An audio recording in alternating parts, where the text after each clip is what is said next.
કરોડો ભક્તોની અખંડ આસ્થાના કેન્દ્ર એવા ગિરોઝમ નાથમાં આવેલ પ્રથમ જ્યોતિર્લિંગ શ્રી સોમનાથ મંદિર ખાતે પ્રતિવર્ષ કાર્તિકી પૂર્ણિમાની મધ્યરાત્રિના 12 કલાકે અદ્ભુત ખગોળીય સંયોગ રચાય છે કે જેમાં વર્ષમાં માત્ર એક જ વખત ખાસ કાર્તિકી પૂર્ણિમાની રાત્રિએ ચંદ્રદેવ શ્રી સોમનાથ મંદિરના શિખર પરનું ત્રિશુલ ધ્વજ દંડ અને શ્રી સોમનાથ જ્યોતિર્લિંગ એક જ ક્ષિતિજમાં આવે છે।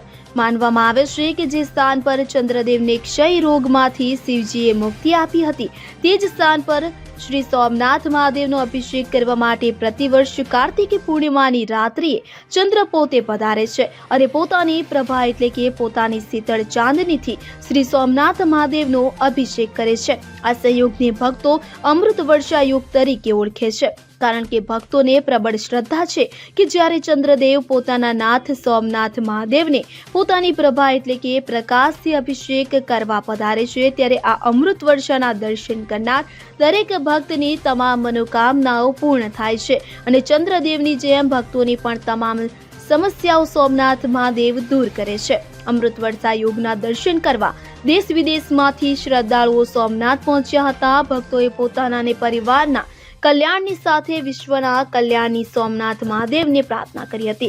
કાર્તિકી પૂર્ણિમાના આ અદ્ભુત સંયોગને અનુલક્ષીને શ્રી સોમનાથ મંદિરમાં રાત્રિના 11 વાગે મહાપૂજા કરવામાં આવી હતી તેમજ પરંપરા અનુસાર મધ્યરાત્રે 12 કલાકે સોમનાથ મહાદેવની મહાઆરતી કરવામાં આવી હતી। દેશ વિદેશમાંથી આવનારા ભક્તોના હર હર મહાદેવ જય સોમનાથના નાદથી શ્રી સોમનાથ મંદિર પરિસર ગુંજી ઉઠ્યું હતું।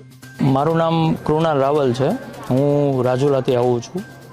અહીંયા હર વર્ષે કાર્તિકી પૂર્ણિમાના દિવસે ભગવાન ભોળાનાથ દેવોના દેવ મહાદેવ જેમણે ચંદ્ર ભગવાનને અહીંયા ધારણ કરેલા જે ચંદ્રમૌલીશ્વર મહાદેવ કહેવાય જે સોમનાથ મહાદેવના આ મંદિરની અંદર દર વર્ષે એક ખગોળી એવી ઘટના બને છે કે રાત્રિના 12 વાગે મહાઆરતી થાય છે। મહાઆરતી બાદ રાત્રિના 12 વાગ્યાના સમયે ચંદ્ર ભગવાન જે છે એ એકદમ તે મંદિરના શિખર ઉપર આવે છે અને જ્યાં આગળ ભગવાને ચંદ્ર ધારણ કર્યું હતું એ જગ્યા આ છે।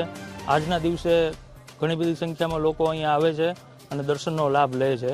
શાસ્ત્રની અંદર કહેવાય છે કે દક્ષ પ્રજાપતિએ જ્યારે ચંદ્ર ભગવાનને શ્રાપ આપેલો અને શ્રાપમાંથી ભગવાનને ભોળાનાથે જ્યારે ચંદ્ર ભગવાનને મુક્ત કર્યા હતા એ પણ એક ઘટના સાથે જોડાયેલી છે। પણ આજની જો વૈજ્ઞાનિક દ્રષ્ટિએ ખગોળીય દ્રષ્ટિએ જોઈએ તો જે આ ઘટના બને છે એ ઘટના ખૂબ જ અદ્ભુત અને જોવાલાયક હોય છે।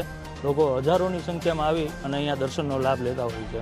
કાર્તિક પૂર્ણિમાનો મેળો એટલે આખા સૌરાષ્ટ્ર પંથકમાં જેની લોકો આતુરતાથી રાહ જોતા હોય છે એ મેળાને આજે 5મો દિવસ એટલે કે કાર્તિકી પૂનમ અને આજે એની પૂર્ણાહુતિ છે ત્યારે ખાસ કરીને આજના દિવસે સોમનાથ મંદિર આમ તો 5 દિવસ રાત્રે 11 વાગ્યા સુધી દર્શનાર્થીઓ માટે ખુલ્લું રાખવામાં આવે છે।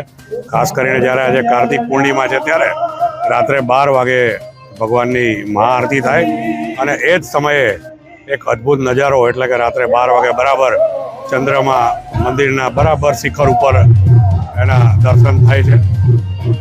આજના દિવસે લગભગ આ 5 દિવસમાં 11 લાખથી વધારે લોકોએ અંદાજિત આ મેળાની મુલાકાત લીધી છે। મેળામાં આ વખતે સોમનાથ ટ્રસ્ટ અને જિલ્લા વહીવટીતંત્ર દ્વારા સુંદર એક સાંસ્કૃતિક કાર્યક્રમોનું આયોજન કરવામાં આવ્યું હતું જેનો પણ લોકોએ મોટી સંખ્યામાં લાભ લીધો છે।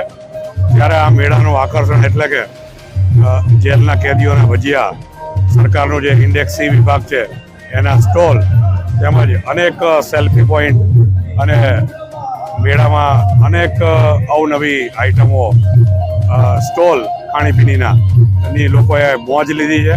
આ મેળામાં વેપારીઓએ પણ એમ કીધું છે કે આ પહેલી વાર આ મેળામાં આટલી પબ્લિક એ લોકોએ જોઈ છે અને દરેકના વેપાર પણ સારો થયો છે। એટલે ટ્રસ્ટનો જે મૂળ શુભ હેતુ હતો આ મેળાની શરૂઆત કરવાનો કે લોકોને રોજગારી મળે તેમજ આપણો જે આ સાંસ્કૃતિક વારસો છે એ જળવાય એ બંને આ વખતે લોકોએ ખૂબ માણ્યું છે। સોમનાથ ટ્રસ્ટ દ્વારા આ 5 દિવસના મેળામાં સ્થાનિક જિલ્લા વહીવટીતંત્ર, પોલીસ વિભાગ તેમજ સ્થાનિક સેવા સદનનો જે સહયોગ રહ્યો છે એ બદલ શ્રી સોમનાથ ટ્રસ્ટ એમનો આભાર. દીપક જોશી, ગીર સોમનાથ, પ્રાચી. હવે જુઓ દેશ દુનિયાની તમામ ખબરો તમારી આંગળીના ટેરવે. ઉઠાવો મોબાઈલ અને ગૂગલ પ્લે સ્ટોર પરથી ડાઉનલોડ કરો અમારી CN24 ન્યૂઝ મોબાઈલ એપ.